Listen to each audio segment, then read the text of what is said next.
Yang kami hormati DPRD Kabupaten Indramayu, Komisi 3 DPRD Kabupaten diskusi tadi dewan serta yang terakhir Dinas Koperasi Bapak Kiki ya, Bapak kita jajaran anggota Komisi 3 kerja Estina dan sangat walafiat bisa berkumpul di tempat ini Pak.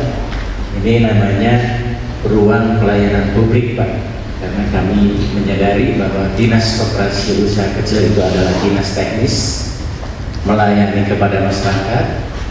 Masyarakatnya itu adalah koperasi beserta anggotanya, baik pengurus atau dewan pengawasnya. Kemudian tadi ya para pelaku usaha di Kabupaten Indramayu ini, pelaku usaha kecil atau PKP, pengusaha UMKM lagi bergeliat dan banyak produk-produk yang dihasilkan oleh UMKM Indramayu, dan kami untuk berkonsultasi ada oleh-oleh apa yang bisa kami bawa ke Indramayu untuk pelaku pengusaha UMKM di Indramayu.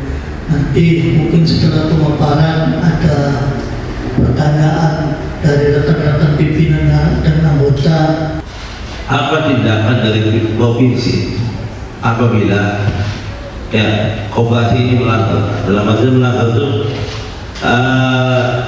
ini kan koperasi simpan pinjam Pak.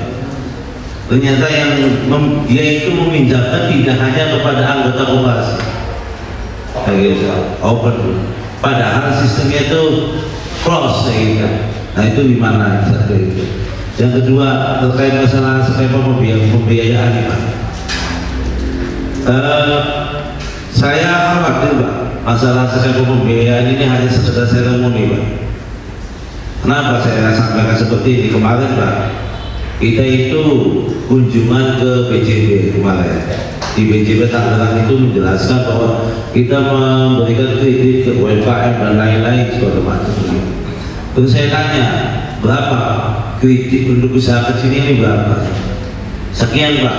Yang lebih detailnya lagi saya bilang, yang kredit yang lama itu, yang dari yang maksimal 10 juta atau 5 juta saya lupa itu, sekitar segitu. Ada berapa Pak? Saya bilang satu kotak Tangerang cuma 15 biji Pak.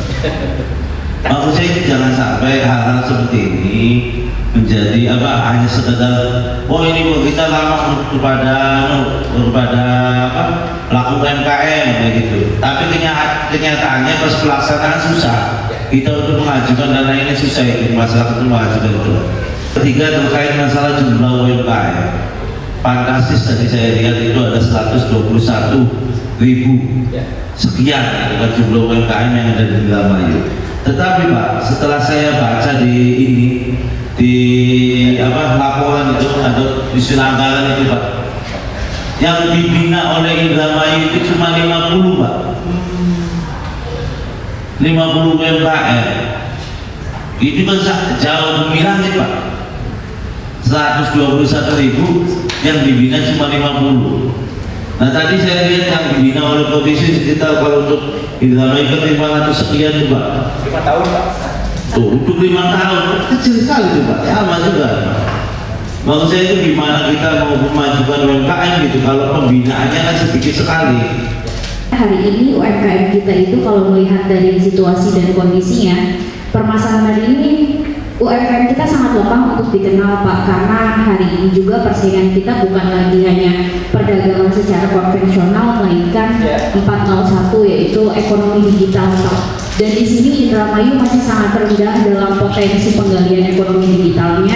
Apakah ada program yang direncanakan dari Provinsi Jawa Barat dalam hal peningkatan mutu kualitas UMKM dan perlindungan promosi iklannya Pak? Saya rasa kalau pemerintah yang minta ke TikTok atau misalnya ke Shopee atau ke Lazada, itu akan jauh lebih mudah UMKM kita dipromosikan Pak.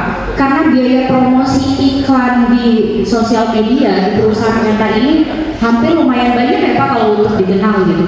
Makanya saya apakah ada perlindungan UMKM ini kerjasama, kalau saat ini masuk ke departemen store itu udah tidak lagi menjadi ekonomi yang menarik, melainkan ketika produk kita viral di TikTok itu jutaan masyarakat yang akan menjadi konsumen kita. Nah, apakah ada kerjasama yang dilakukan oleh pemerintah Provinsi Jawa Barat terhadap perusahaan-perusahaan yang sifatnya ekonomi yang berbasis digital? Operasi lintas ya, anggotanya ada selain dari Indramayu ya, ada persoalan Kepalaya. Kemarin kan kita mengadakan pendataan mitra jasa ya, itu pasti di mana kalau dengan provinsi ya harus kita yang melakukan pembinaan.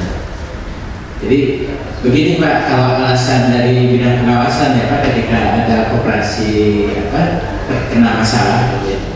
Pertama tadi pendirian koperasi itu seakan-akan sekolah-kolahnya Bu, karena ketika 9 orang berkumpul mendirikan koperasi lewat notaris, koperasi terjadi, berjalan. Nah, ketika berjalan, jangan Pak koperasi yang melakukan laporan kepada dinas, baik dinas kabupaten atau dinas provinsi. Tetapi ketika koperasi ada persoalan, baru ada laporan ke kita. Bahkan mungkin ada juga koperasi yang ditangani dengan apa Pak?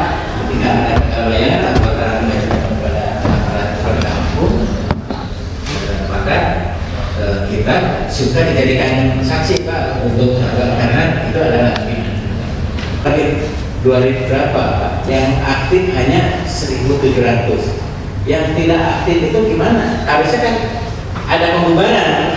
Ternyata untuk pembubaran koperasi itu ada di Kementerian Pak, Kementerian Hukum yang menerbitkan SK untuk membubarkan koperasi itu. Jadi ya tetap di kami itu, bahkan di ODS kami, di data sistem kami ya tidak aktif juga masih tercatat. Tetapi ini mungkin adalah tugas kami selaku pembina koperasi untuk mengaktifkan yang tidak aktif, yang sudah aktif untuk mendorong agar koperasi itu bertanggung jawab untuk melalui RAT. Mitra jasa di Kabupaten Indramayu memang ada kurang lebih beberapa bulan ke belakang itu pengurus pernah konsultasi dengan terkait dengan adanya kondisi gagal bayar. Jadi sebetulnya informasi yang kami terima itu adalah koperasi tersebut itu kan sebetulnya sudah ada pinjaman di LPDB. Jika koperasi tersebut bekerja sama dengan LPDB, tidak boleh ada lembaga keuangan lainnya. Seharusnya seperti itu idealnya. TikTok yang sekarang itu adalah Tokopedia. TikTok yang sekarang itu adalah Tokopedia. Karena kenapa? TikTok mengakuisisi Tokopedia. Jadi sekarang orang yang jualan di Tokopedia nanti kesananya dari TikTok Pak. Nah Bu, para pendamping kita itu semuanya dibekali Bu, agar mendampingi secara pelan-pelan para pelaku usaha itu. Kalau sekarang punya produk bagus, kualitas bagus, kalau tidak dijual di marketplace atau di digital, ketinggalan. Apalagi tadi Ibu telah menggambarkan, menurut saya gaya saja Bu ketika UMKM menaruh barangnya di mall. Karena kenapa? Di mall itu dibayarnya kalau barang laku Pak. Kalau nggak laku mah nggak dibayar Pak. Sedangkan kan UMKM untuk produksi perlu uang tiap hari Pak. Tetapi kan dengan digitalisasi, karena sekarang sudah zamannya internet opti, kata itu Pak 4.0 atau 5.0, bahkan sekarang sudah generasi akhir. Bahkan aku nanti sebentar lagi apa generasi berikut Metaverse. Ketika bicara Metaverse, Bapak seakan-akan nonton film apa dulu ya? Dan bahannya sudah ada, harganya tidak semahal atau sebanding dengan handphone. Mungkin handphone juga tidak hilang. Kalau Metaverse itu kaca soca dipakai di sini, Bapak di Garut, kami di Bandung, saya bisa melihat kalau transaksi tanahnya mana caranya. Ini generasi Metaverse. Siap, 1, 2, oke.